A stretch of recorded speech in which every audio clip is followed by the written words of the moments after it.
Welcome. I'm Harmony Slater, your host of the Finding Harmony podcast. Over the past 20 years, I've taught thousands of yoga teachers and students to explore the intersection between ancient wisdom and modern everyday life, using mind-body practices to heal, awaken, and manifest their dreams from the inside out. This podcast is a sanctuary for those feeling overwhelmed by life's challenges. Are you ready to jump in and discover how these challenges aren't actually in the way, but are the way to finding harmony? Let's invite the magic back in. Hi. I'm so excited for this conversation today because I am sitting down with my friend and my soon-to-be co-facilitation partner, Lindsay Johnson. And we are talking all about yoga, both of our journeys, and how it's led us to co-create this incredible somatic yoga and embodied energy teacher training that we are offering in January of 2026. So if you're in Calgary, be sure to check out the Yoga Passage, because that is where we will be offering this 100-hour yoga teacher training. After more than 25 years of practice now and over 20 years of teaching, my own journey with yoga has kind of moved in a different direction. And I have a really honest conversation today about the struggles that I've had with the Ashtanga yoga sequence and series, and not even just the sequencing in the series. I mean, that's one thing, that's fine. But the dogma and feeling actually quite traumatized by the indoctrination and the way that it was taught to me, with a very sort of, good, bad, right, wrong, very dualistic, very structured, very much centered on, becoming something other than I am, or needing to be better than what I was. And we're also going to talk about Lindsay's journey through her own yoga practice and training. She's also been practicing for 20 years and studying deeply somatics, which really aligns with the coaching that I've been doing, the embodiment and somatic coaching, as well as the subtle energy work that I've been trained in and facilitating as well. And so this beautiful project that we have co-created isn't just another training.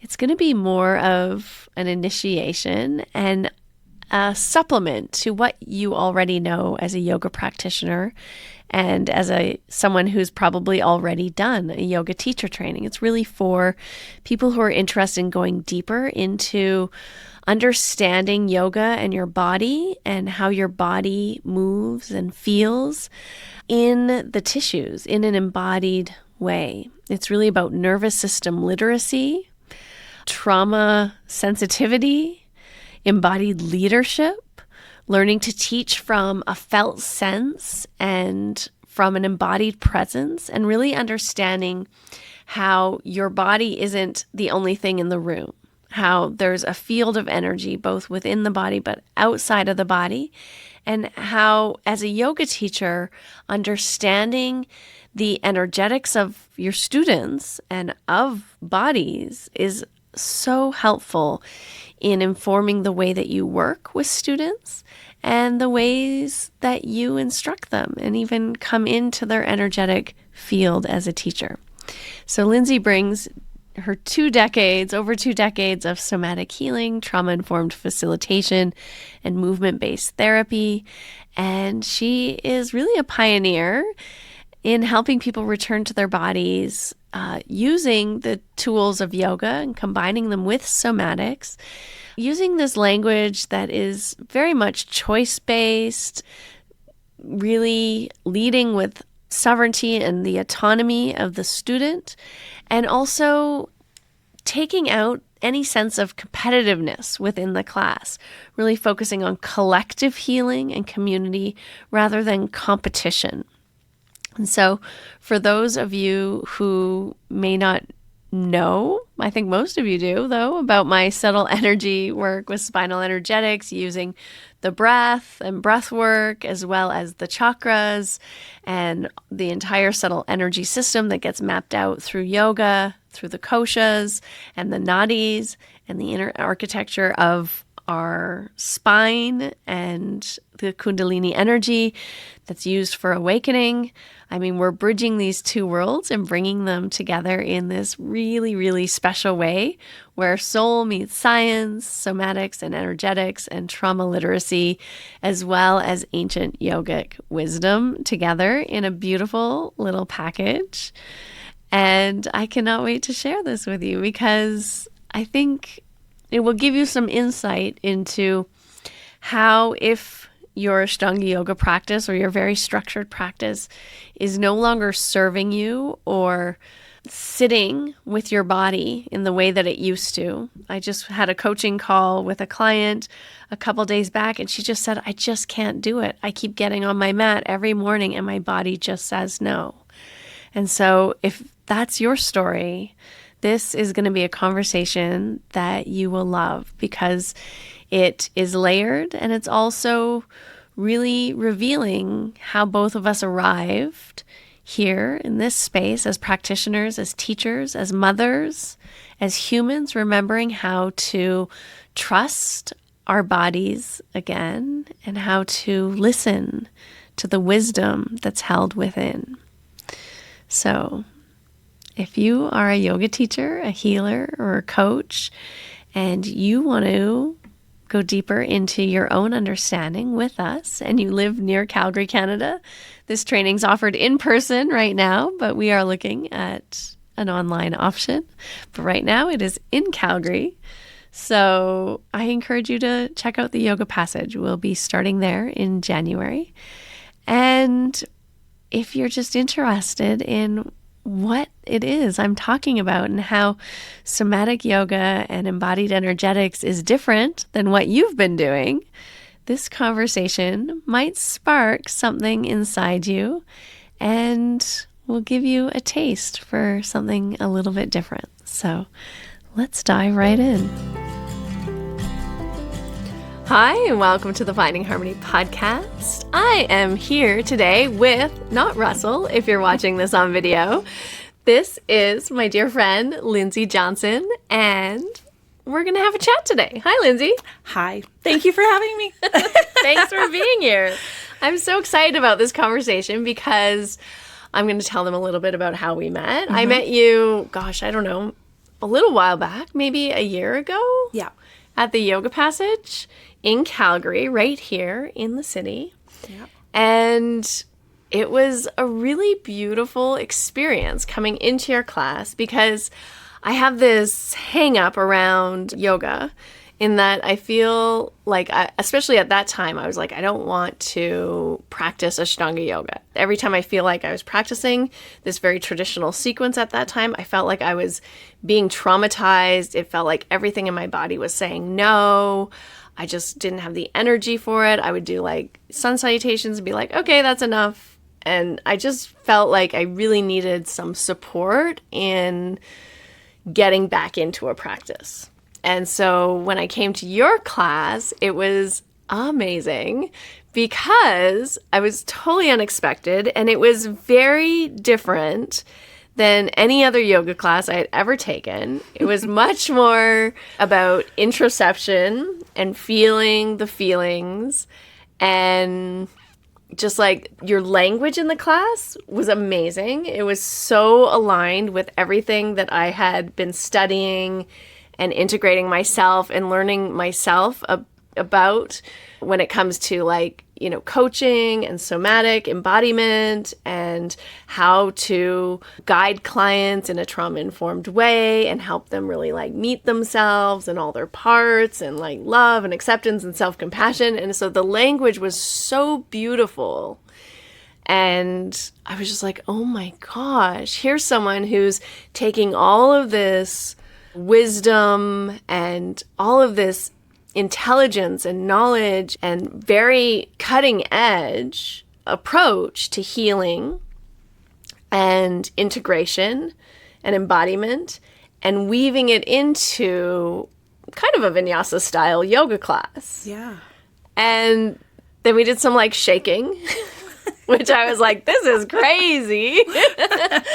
And then after that, we hugged ourselves and this song came on and I just started crying. Or I wanted to cry. I don't know if I started crying at that point, but then we went into pigeon and then for sure the floodgates were open there. And I was just like, oh my gosh, my body is holding on to so much. And so I really have to thank you for getting me back into my body in this way and sort of weaving these practices together in a really beautiful way. And I want to introduce you to everyone listening here today because not only do you have an incredible story with a lot of background in yoga and somatics, but also we're going to do a training together in January, which I'm super excited about. Me too. So excited. So excited. So first off, how did your journey with yoga start? My journey with yoga started way, way back, 2005 in Yoga Passage. Funny enough, I did, like when I saw you just a little while back, I was like, oh, wow, I remember her. But I don't even think we ever really met. I think we just sort of crossed paths very loosely. And was feeling so nervous to have you in my class. So it was really great. But yeah, my first teacher training was at Yoga Passage in 2005. And throughout the years, I just was really trying to find my place in yoga, in the community. I knew that I loved it. It was my first physical practice pretty much of anything since I was a little kid, as I had some medical trauma as like a toddler. Yeah. So I never took PE during school. I wasn't allowed to do a lot of these types of things because of what was wrong. And so yoga was the first thing I ever did. I had a boyfriend back in the day that brought me to Yoga Passage. I tried a class and I remember he broke up with me at a bus station and I said, I'm keeping the yoga studio. And I stood very true to that and I kept the studio. And just different trainings. I trained with Shiva Ray and then, teaching more vinyasa types of classes or Ashtanga and then going through Baptiste training. I was always teaching these very linear and practicing these very linear styles of yoga. And I think a lot of it had to do as I was really searching for discipline, thinking that that's what I really needed, when I think freedom and expression was actually what I really needed. Yeah. And to get back in touch with my body because I had been really disconnected to it my whole life. And just going through the motions of life landed me, I had my own studio for a while, which closed after COVID. And I went through major life changes in 2020 and brought me back to Calgary, which landed me back at Passage. And truthfully, one Saturday morning, I was teaching my regular power style vinyasa and I could just feel the tension. Yeah.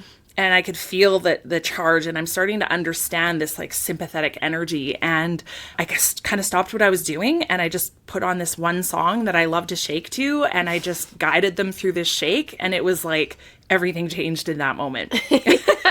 And it was just like a really quick decision. And I was so nervous just to stand there and be vulnerable in that way and share something that people don't typically do in a yoga practice. And it was so well received that it never left. And it just took on a format of its own. And since then, I've just been digging more and more into somatics and building my own practice. Beautiful. Yeah. Beautiful. I love that. I actually introduced that. We did that, I forget where I was, in one of my workshops recently. Yeah. We were doing more like somatic yoga and some energy embodiment and like feeling into your own breath and the energy. And then at some point we did the shaking. Everyone loved it. Yeah. I was like, this is so fun. I love it. It just cuts tension. It releases something. Yeah. It changes the energy really beautifully. And yeah, it was so funny just to have you in class. And I'm in the background of my mind, I'm like, oh, these like more traditional teachers, like, is it going to be received okay? And just kind of watch your whole energy just shift. I was like, oh, I'm on to something here. I think we need to shake a little more. Yeah, I think we need to shake more. Yeah. I mean, maybe I'm also like a reformed traditional teacher. I don't know. Right? Had I known.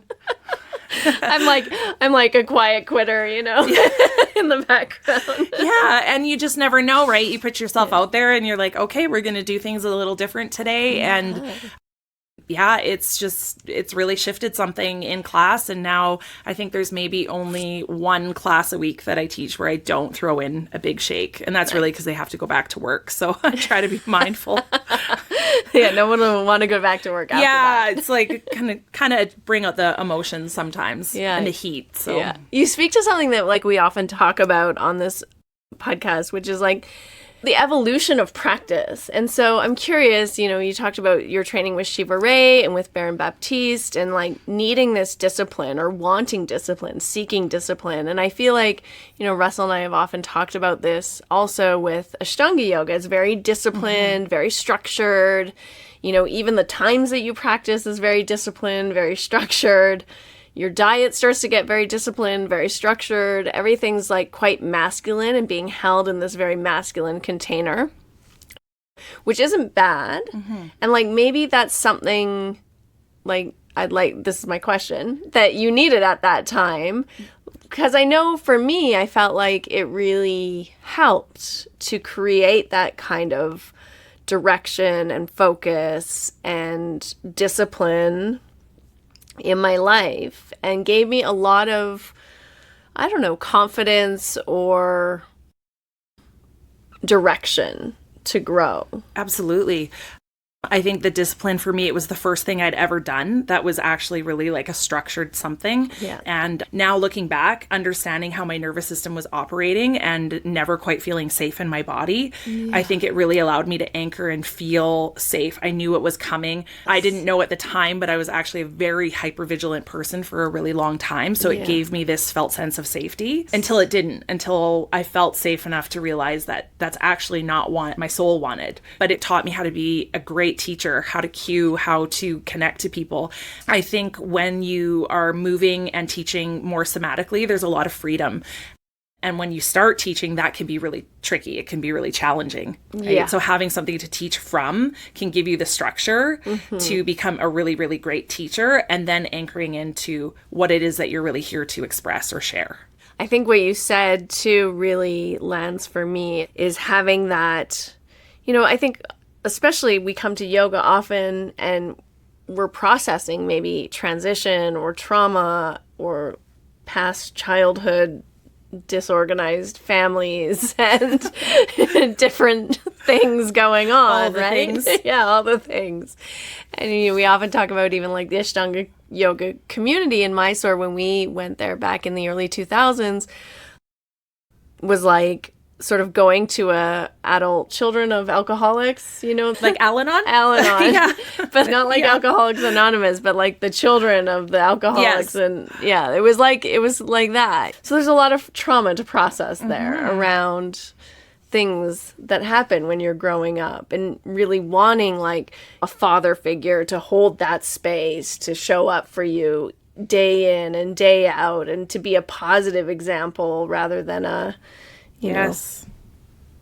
maybe not so positive example. Yeah. And like you said, like it helps the nervous system to know what to expect, to have that routine, to have that structure, to be able to relax into the safety of that. Exactly. Yeah, I think everything has its place and has its purpose. Yeah. And for me, it was really the first experience of ever actually being in my body. And then through yoga, but always feeling like I'm still always so in my head, like thinking about it, like disciplined thought, right? Yes. Whether it was like breath work or meditation, it always felt very forced for me. Yes. And I started feeling myself pulling away from my practice, and I just didn't really want to practice anymore. I kind of felt like I was falling out of love with it. Yeah. And then raising my children, I was teaching here and there, but not consistently. Yeah. So when I had opportunities to start relearning and getting back into it, that's when I went and did my Baptiste training, another structured training. This is, but I mean, an amazing, incredible experience in terms of how to teach and really allow yourself to be seen. So I have nothing but like respect for all of the experiences and lineages that I've had the opportunity to learn about, but it always felt like something was missing. Yeah. And it always felt like I was always kind of resisting myself almost. by strictly being disciplined, it was like there was like a part of me that was like the rebel. Yeah. And so like your journey is so similar to my own in that at a certain point it like that rebel part, the part that was like always kind of there, but like, you know, being told to sit in the corner, started to be like, I don't want to be in the corner anymore. Yeah, it was like I was making myself wrong for wanting these things or going against the grain of things. And I started realizing that just because you want to experience something different doesn't make you wrong, and it doesn't make it bad or not respectful, right? That you can still really honor the roots and lineages of something and know that there could be room for more. Yes. And we're in a totally different world now. And we're really disconnected from ourselves and from other people. And somatics is that coming home. Yeah. There's no way around it. I think that's the thing that often we come up against when we're looking at kind of combining the new, like newer or like more Western kind of approaches with somatics or, you know, transpersonal psychology or like all of these different approaches about embodiment that really are more from, I would say, a westernized lineage. Yes. And then combining it with practices that are quite ancient or somewhat ancient. Yeah. I mean, it's debatable how ancient some of these things are, but, you know, practices like yoga from the East that have a very traditional indigenous lineage. Yeah. And sometimes it feels maybe like, how can we honor both together? But I mean, I do think also that we are in this different time and, you know, it's a living tradition. And so as we evolve as humans, and it's something that humans have always had access to, right? Like we have a body. So for as long as humans have been human and embodied, we've been doing things like stretching and embodiment and shaking and drumming, yelling, spiraling, right? They're all very primal dancing, in nature. Like all of it, right? Yeah. So it's not new. It's not new, and it's like bridging, which can feel like a really new experience for people to be given permission to move without being told what to do. Yeah, and that's sort of the interesting thing with the yoga, I find, is my instinct is that yoga at one point in time in history, maybe not in our remembered time in history, was much more spontaneous. And then we created a system or a structure or like told our bodies what to do. Yeah. Right? Yeah. And there is something that makes sense to that for all the reasons that we talked about, safety and predictability and having a system so that you know, don't miss anything. Yeah. And also it's easier to teach. Yes, absolutely. But there's something kind of beautiful about once you learn the structure and the system to come back into that more like indigenous self and trust your body, trust your energy, trust your breath. Yeah. And learn to listen to it. There's nothing more present than being in your sensation. Yeah. Because your sensation is the presence. When you're in a room and on your mat, nothing exists outside of it except for you and your mat, your body, and your breath. Yeah. So when you're able to tap into sensation and lean in and really feel and experience, you're totally in the moment. There's nowhere else you could be.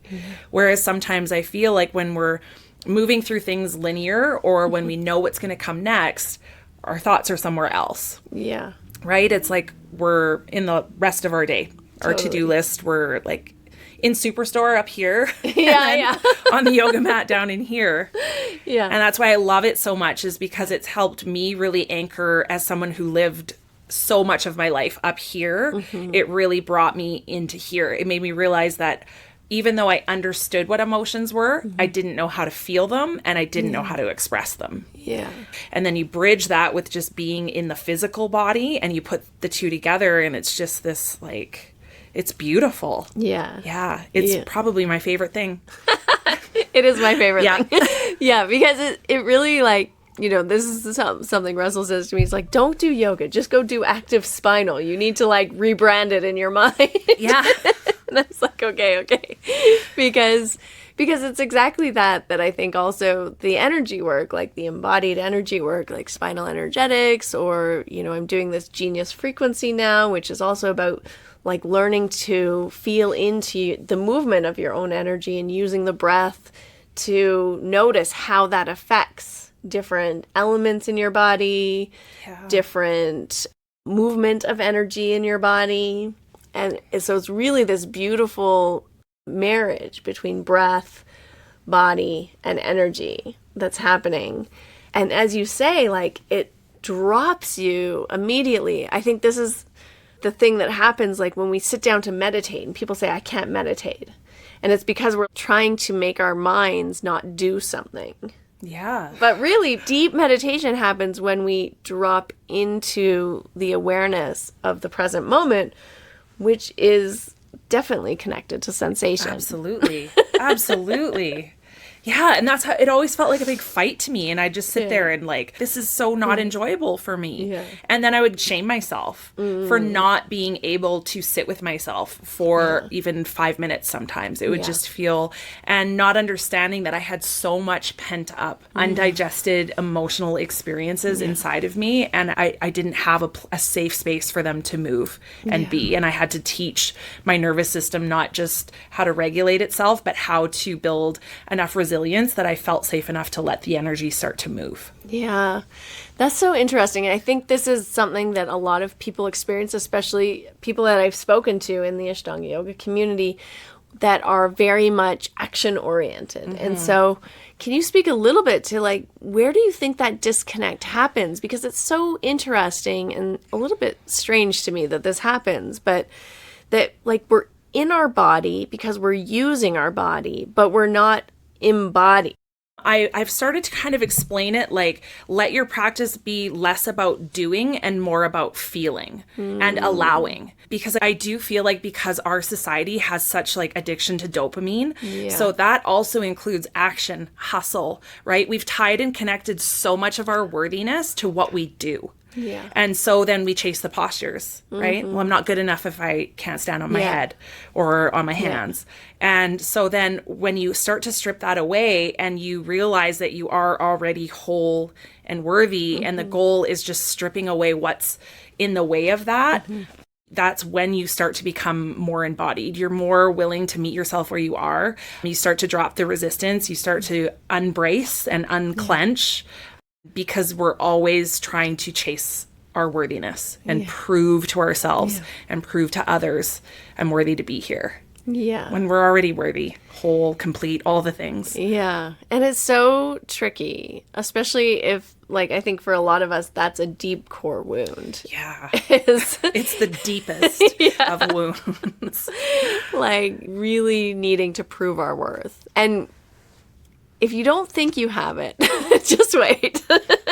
Because it shows up when you start to lose things that you feel like should be accessible to everyone. Yeah. You know, like it could be so simple. It could be an injury, or it could just be, it could be for no fault of your own. But like maybe you can't twist the way that you used to, or maybe you can't touch the floor like you used to. Or in my mid-40s, I cannot touch the floor the way that I used to in my 20s. But I have this beautiful experience within my body now that I'm fully accepting of what it can offer me and what it can't sometimes. And it's okay either way. When you can drop that resistance, that's where the magic happens, right? That's where we start that process of coming home. Yeah. And that's what I love. I think yoga is a practice of coming home, absolutely. But I feel like somatics can just get you there in a way that chasing shapes can't. Yeah. If that makes sense. Totally. And there's so much like judgment and criticism often tied up in the chasing of shapes, in that, okay, I'm doing it, so I'm good enough. Yeah. And I won't be criticized, and it's good enough. Yeah. And we reach that judged. Thing, and then nothing changes. Yeah. And then we just find another thing to chase. Exactly. And another thing to chase. Yeah. Right. And that's what I found myself doing. And with somebody that has, physical limitations, like that does not work well, you know? Yeah. It's that eventually hard. Takes a toll and your body shuts itself down. And when you're having these nervous system experiences, highs and lows all the time, chasing. And then eventually your body says, nah. Yeah, and it's a sneaky pattern, I think, because sometimes we're chasing without knowing that we're chasing. Oh, yeah. Maybe all the time. All the time. And then you stop and your body doesn't know what to do. Yeah. And then that's a whole new experience. Yeah, and sometimes it doesn't feel safe to relax. That's exactly it, right? So it's not always just about, am I safe enough to feel these big emotions? Am I safe enough to receive? Am I safe enough to sit with myself for 5 breaths, 10 breaths, 10 minutes? Yeah. Yeah. And that's, I love that, like when we're in class and then we're just doing like a really slow, like movement of the knees back and forth and just like seeing what kind of emotional and somatic response is there. Because if you are kind of addicted to achievement and doing and hustle and like, or your nervous system, you come into class and your nervous system is really like in that sympathetic fight or flight response. You come in and that feels so irritating. Oh, yeah. Frustrating. Yeah, you're like, but what am I achieving? Yeah, right? And you're like, anyone can do this. But that's also the beauty of it. I know. There's so much like duality happening within these practices, and I can feel it, for one, when I have students that have maybe never done that type of movement before and there's so much resistance. But when you see something sort of like soften for a moment, and when you can actually soften into the experience of your body, and you can feel, what's anchoring you into the floor, and you go, oh my gosh, I don't know the last time I felt held and supported like this in my body. And then all of a sudden all you're doing is knees side to side, and yet it feels like you're being loved and cared for in a way that you haven't experienced for some people their whole life. Yeah. Yeah. It's so powerful. It is. And to take the practice or like this movement or this posture, this, somatic practice out of being able to put yourself into a hierarchy of like, oh, I can do it better than that person beside me, but I'm not quite as good as that other person on my other side. Yeah. It's like everyone can do that. There's not really like a better than or a less than or like there's just your experience of it. Yeah. That's it. And then you begin co-regulating with the people around you, and then you feel less separate and you feel more connected. And you start to understand that even though we're having different experiences in life, we're so much more connected than we even understand.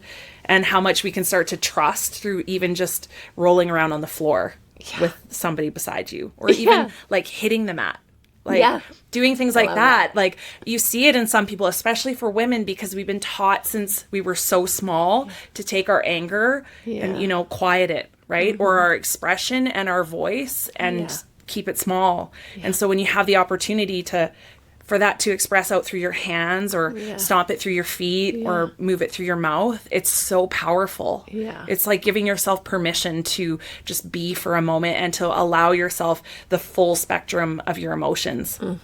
Yeah. Right? Yeah, it is so powerful. Yeah. I love that. And who doesn't love to hit stuff sometimes? Yeah. I know. Right?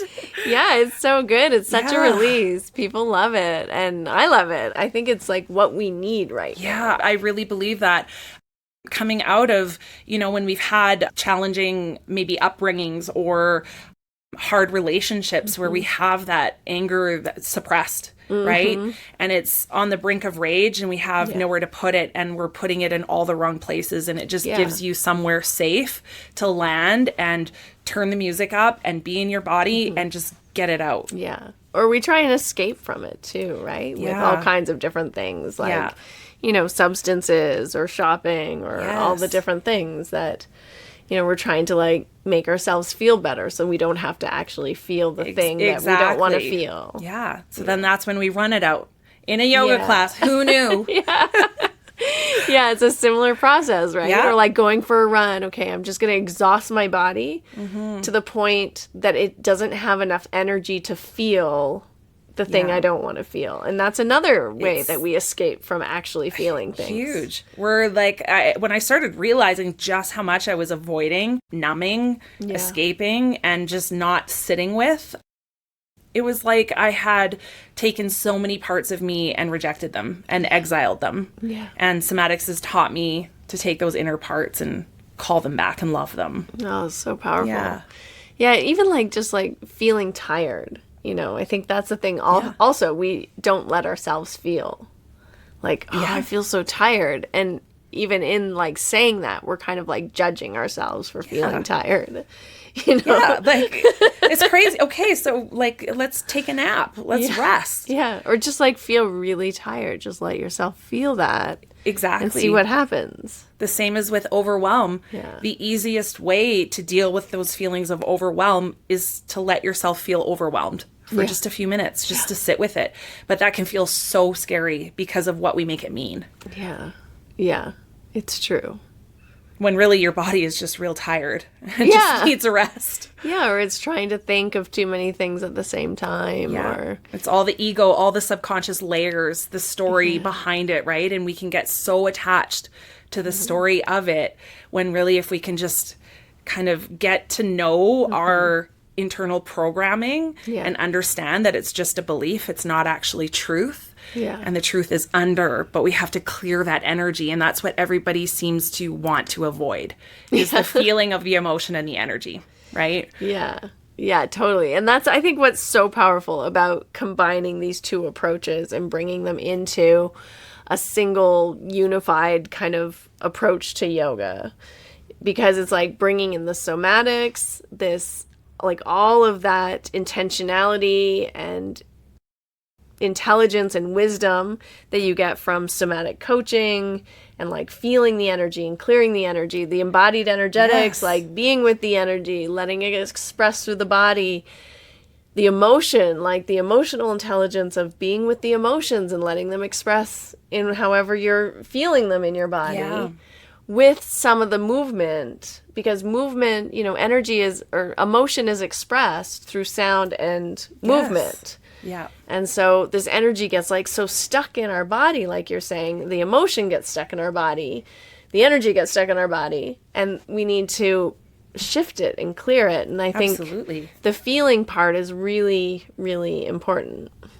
Huge. It's the most important. And I think like you can probably relate to this too. Like, you know, back in the day when we're first kind of learning, like as a yoga teacher, we get taught, well, you store everything in your hips, and you kind of like share that, but you don't really kind of know what you're talking about. And you just sort of share, well, like all your emotions you store in the hips. And then once you actually start understanding emotions, energy, and your nervous system. Yeah. Oh, I got so that much one, emotion in there. Yeah, I got that one early on because when I first started practicing yoga, I was living with a guy. We had been together for 3 years and we broke up, like maybe a couple years after I'd been practicing. And then I went into a Mysore class, into a workshop that was being taught by another teacher. And I was in Baddha Konasana, and I always had quite open hips in, you know, like butterfly pose or cobbler's pose. And I went in and my hips were like up here, like my legs were up here. My thighs were like super stuck. I couldn't go forward. And I was like, what's going on? And I thought, this is so weird. Like hips don't all of a sudden freeze up overnight. Yeah. That's weird.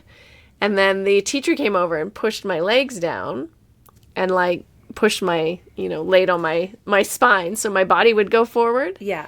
And I just like, floodgates. I just started sobbing. And it wasn't a physical pain. Yeah. It was completely emotional. Yeah. And it feels like almost uncontrollable. Like it's right on this. I had that experience last night. I taught 2 somatic classes back to back. And as a teacher, you know, we want to keep it together at some degree. However, with my particular like Soma movement practice, I do the practice with them. Yeah. And so doing that 2 hours, by the end, I was trying to bring the students out of class, and I just couldn't, like, I was so full of gratitude, and I haven't been able to fully connect to gratitude in that spectrum in a very, very long time. And, you know, I thought, oh my God, I got to get it together so I can close this practice. But it was like the way that they were looking at me and I was looking at them, and it was just like hand on heart, like, it's all good. It's okay to be vulnerable. It's okay to show up and be seen even when you're leading a practice. So nice. Yeah. So good. Yeah. That was a lot of heart openers, I think. I love that. I need to get back to Thursday night yoga. So let's talk a little bit about our training that's coming up, because I'm super excited about this. It's going to be the first time that I've actually really been teaching something like this for a while.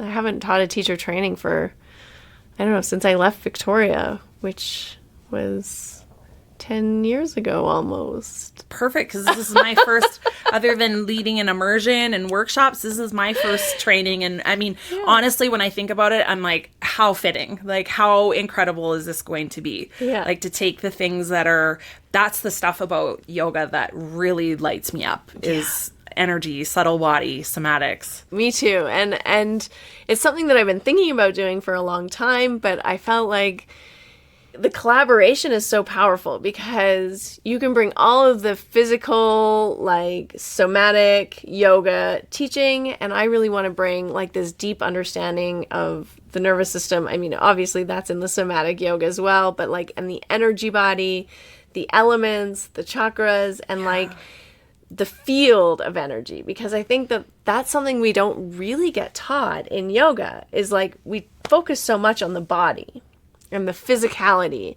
But what is your body? Your body's just the densest part of your energetic field. Yeah. And the energy goes in the body, which is, you know, where our embodiment is and our introception.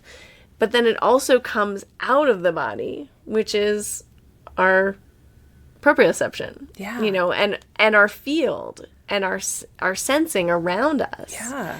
And so as a teacher, I mean, first as a practitioner, I think it's really powerful to start to become aware of that.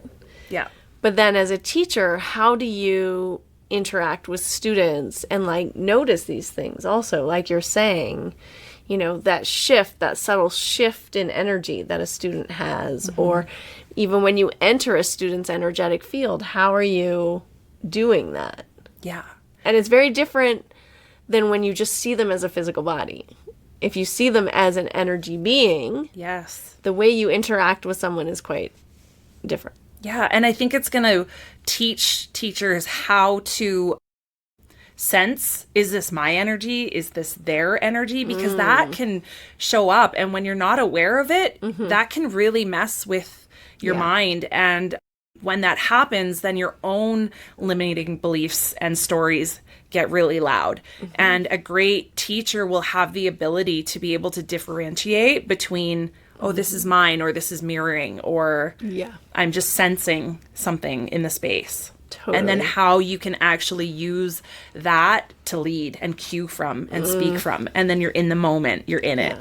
Yeah, that's beautiful. That's beautiful. Can you talk a little bit about like the language component? Because I think that's something that's so different with the somatic yoga.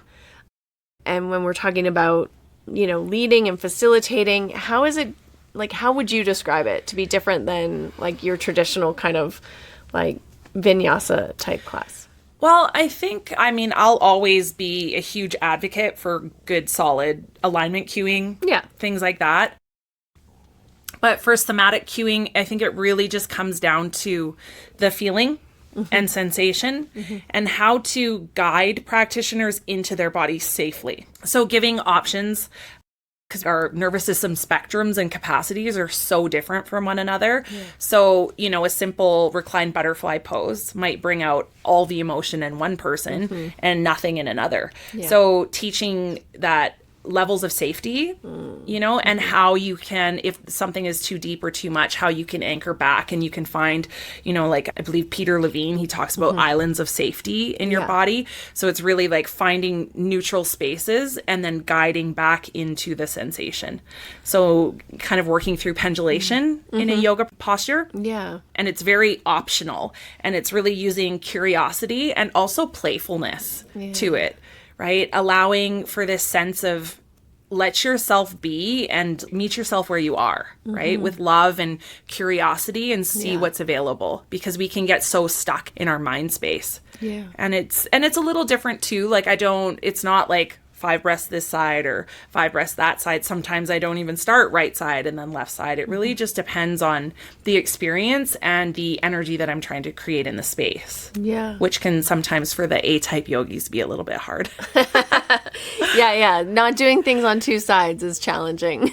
Yeah, or like eventually closing it all, but like not doing it right away, or just maybe not doing the full same exact movements on each side of the body. It can really cause havoc on someone's mind. Yeah, it's interesting. When I was first learning spinal energetics, that was also a fascinating kind of new awareness that I had, which is we have tension patterns in our body, but one side will often be a space of ease and the other side a place of tension. And so you actually don't need to do things bilaterally, and it's not that effective to always do things bilaterally. Yeah. I know, when I learned this, I'm like, really? Like, and coming from somebody who, like, I'm physically almost lopsided in my body. So this was such a validating experience for me. And to know that I can play on one side, but maybe that's not available on the other side of my body. And so that it's okay. I mean, we all want balance, and I think that's really important. But yeah, just the difference of inviting versus this is what you need to do. Yeah, I love that idea of inviting and just working with what's accessible as it's accessible rather than forcing. Yeah. And I think that's another like beautiful kind of concept that we're going to weave in, obviously, with the trauma-informed, like, giving choices. Yeah. Giving students the autonomy or the sovereignty to have the practice be their own. But also sometimes, like in more structured traditional yoga approaches and teaching modalities, we tend to have sort of the no pain, no gain kind of mentality. And so we go straight in like for the kill all the time. Like sit in your discomfort. Yes, exactly. My life is already uncomfortable enough. I've learned that I don't actually need to feel discomfort on my yoga mat, and that it actually serves me more to be in a place of ease. Go figure. Yeah. Again, the chasing the dopamine, right? The action, the masculine, where when we are approaching it from a little bit more of a feminine energy, it's, can I actually learn how to receive? Can I nurture myself in this space? And like, it's unreal, especially when we notice just how much we hold, because our nervous system, how it connects like to our root chakra, right? So we have a lot of tension in our glutes and in our pelvic floor. And so bringing awareness, guiding into teaching how to soften those areas. And we don't even realize that we're walking around all day long completely tensed and clenched. Yeah. Yeah. And just how much opens up. And this is another like not concept that's really been reinforced doing like the spinal energetics and working with people's energy, is if you move from the place of ease, the whole system opens up. The whole body opens up. Yeah. If you go into the place of tension or discomfort or fixation, things stay shut. Things stay closed, because that's the defense. Yes. And so it's like, rather than like, sitting in the discomfort, like finding the ease in the body and then watching your whole body transform and unravel and open up. Yeah.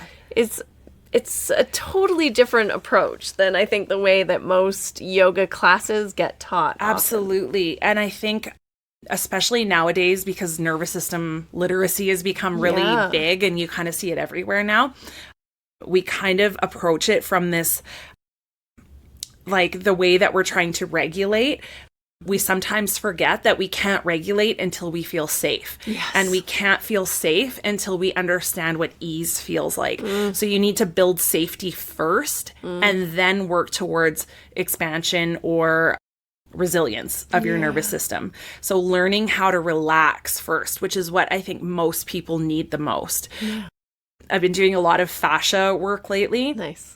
And you know, when you're working fascia, like a roller, for example, like awful. They collect dust in the corner because you use them and you just want to cry. Yeah. And so you're like rolling and it feels really forced and you're like, oh, just breathe through the pain. When really like fascia, it wants to soften. And that's the only way it's going to start to release, right? Because we're holding so much of that undigested energy within the fascia that just force isn't actually really going to do much, right? Learning how to soften first and then work into it and then build resilience. Yeah.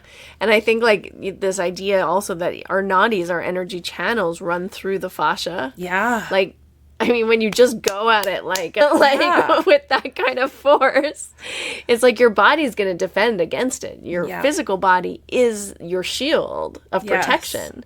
So, of course, it's not going to open up. The energy isn't going to want to flow or move. It's going to want to, like, create more protection. So it's almost, like, counterproductive in a way. It is. And especially for women, because for women, we do not regulate through dopamine practices. We regulate through oxytocin. Yes. So self-love, touch, gentle ease, right? Like, that's how we feel safe. Yeah, bring it on. Like, all the love, all the...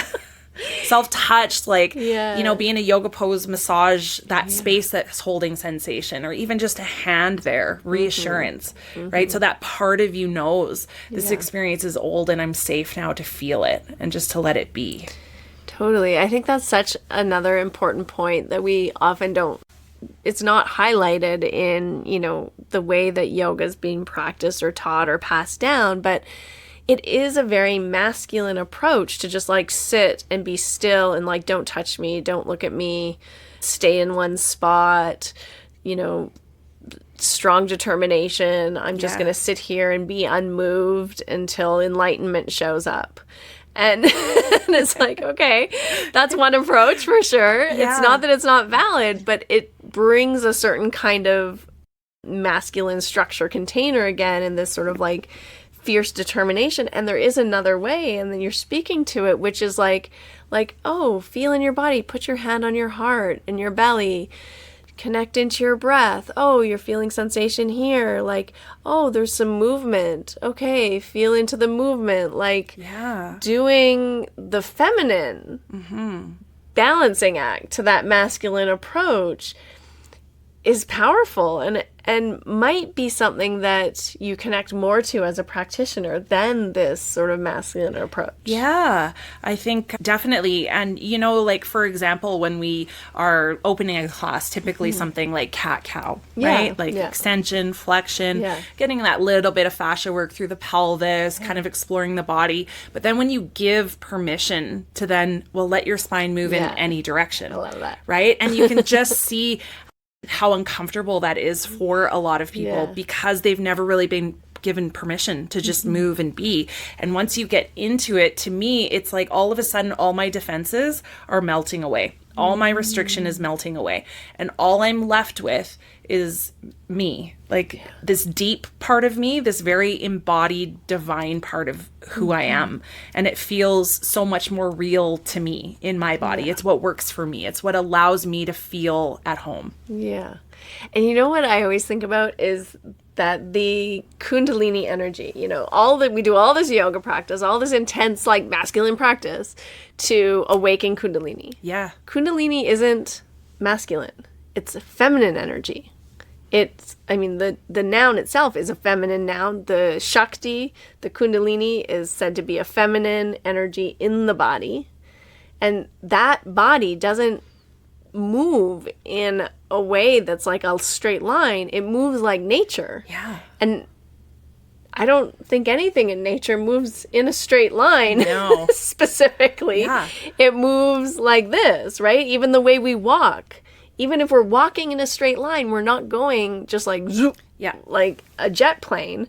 We're oscillating side to side, right? Everything is, our DNA is an oscillation. Everything's an oscillation. It's all movement. It's all like this beautiful unraveling and unfolding and soft kind of like being in flow. Flow. Like, Exactly. like real flow. We talk about vinyasa practice, but I don't have enough hands around me to count the amount of times that I've practiced a vinyasa class or taught a vinyasa class from a very masculine structured way. And when vinyasa, the whole idea is in flow, letting your breath be what guides you, not your thoughts.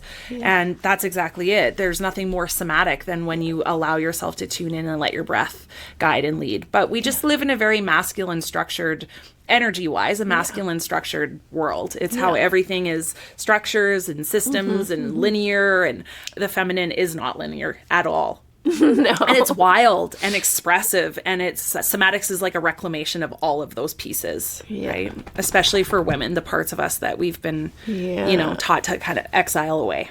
Yeah. Or like forced to almost to exist in this structured society that we exist in. I kind of just, one day I got this real, you can't tell me what to do sort of attitude about my approach to teaching and practicing. And I really started to tune into authenticity in that. And it started to really unfold in magical ways. Yeah.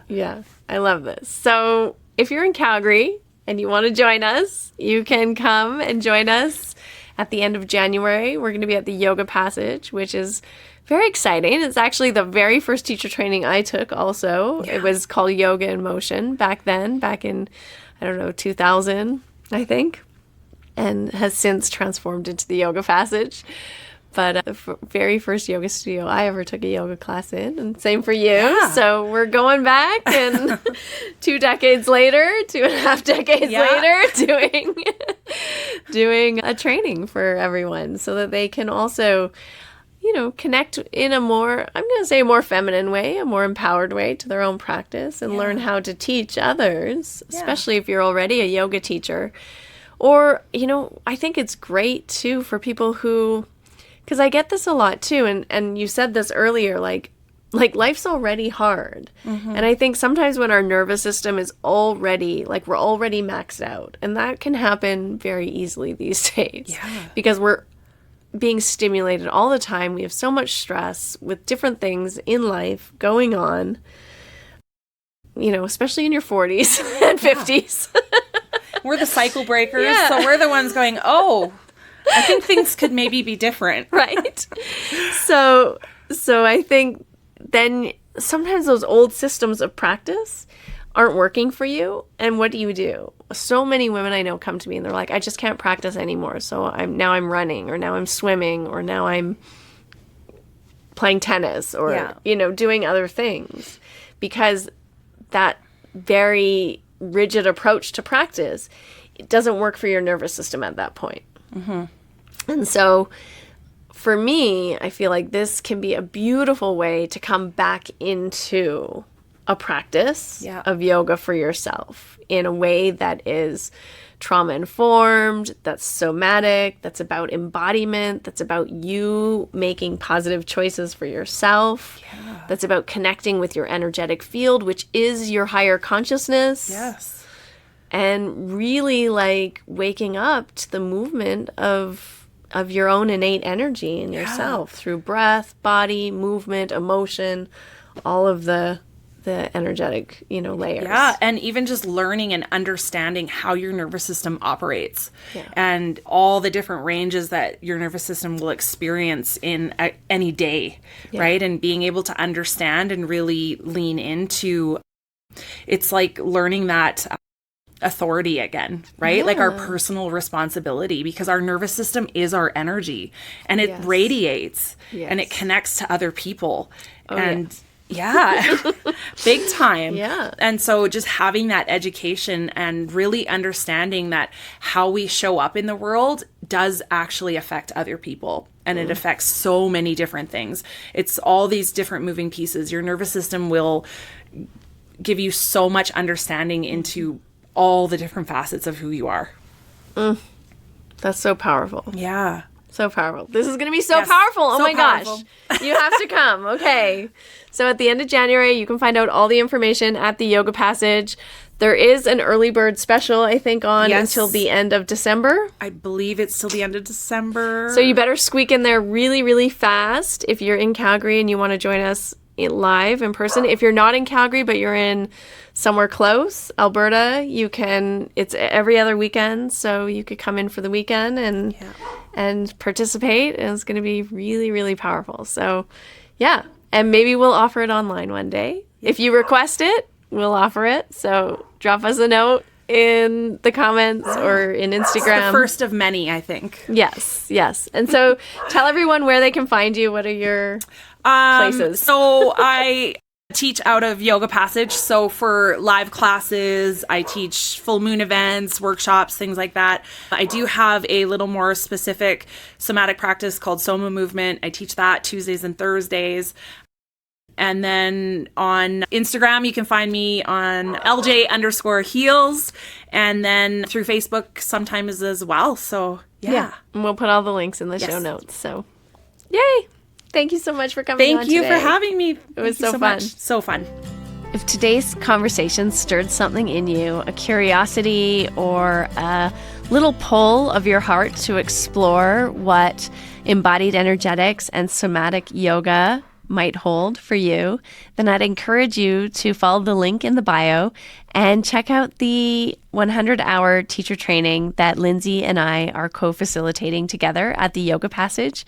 We start at the end of January, and this is going to be an incredible journey together. We would love for you to come and be a part of this first founding cohort, and drop us a comment if you want us to come up with an online option so that we can go into this deeply transformative work and help you learn how to guide others through somatic, energetic, and holding space in a trauma-sensitive way to really not just deepen your own journey and practice, but to help facilitate this transformation for others. We would love to hear if you feel inspired and excited by this option, and that might encourage us to go online with it as well. But for now, if you're in person, you're close to Calgary or in Calgary, come join us at the Yoga Passage. It's 6 weeks. We would love to have you there. That's it. We've concluded another episode of the Finding Harmony podcast. I just want to thank you so much for doing the work that changes the world, starting with yourself. It truly does make a huge difference. Please make sure you have your automatic downloads turned on wherever you listen so you don't miss any of the upcoming episodes. I have so much more magic I can't wait to share with you. Lastly, if you're on Instagram, I love connecting and hearing from you. So come on over and say hello at Finding Harmony Podcast. And you can also come say hello to me personally at Harmony Slater Official. Thank you again for being here. I cannot wait to share more with you in our next episode.